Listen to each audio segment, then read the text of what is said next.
38वां अध्याय। दधीचि ध्रुव विवाद। सूत जी कहते हैं, हे महर्षियों, ब्रह्मा जी की कथा सुनकर नारद जी के मन में जिज्ञासा उत्पन्न हुई।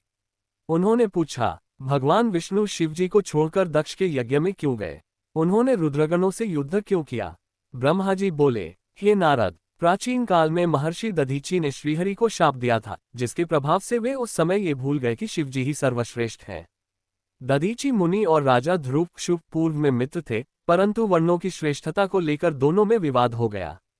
दधीचि ब्राह्मण को श्रेष्ठ मानते थे, जबकि राजा ध्रुव राजत्व के अहंकार में राजा को सर्वोच्च कहते थे। क्रोध में दधीचि ने राजा पर प्रहार किया और प्रतिशोध में राजा ने वज्र से दधीचि को आघात किया। वज्र से घायल होकर दधीचि ने शुक्राचार्य का स्मरण किया। शुक्राचार्य ने उन्हें पुनः जीवन दिया और महामृत्युंजय मंत्र का उपदेश दिया, जो मृत्यु से मुक्ति और मोक्ष प्रदान करने वाला है। दधीचि ने वन में जाकर दीर्घकाल तक महामृत्युंजय मंत्र का जाप किया। उनकी भक्ति से प्रसन्न होकर भगवान शिव प्रकट हुए और 3 वर दिए। अस्थियां वज्र समान हो, वे अवध्य हो, वे कभी दीन न हो। वर पाकर दधीचि पुनः राजा ध्रुव के पास गए। क्रोध में उन्होंने राजा के मस्तक पर चरण प्रहार किया।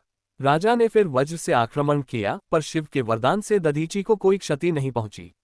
इससे चकित होकर राजा ध्रुव ने भगवान विष्णु की आराधना की। विष्णु जी प्रकट हुए और दिव्य दृष्टि प्रदान की।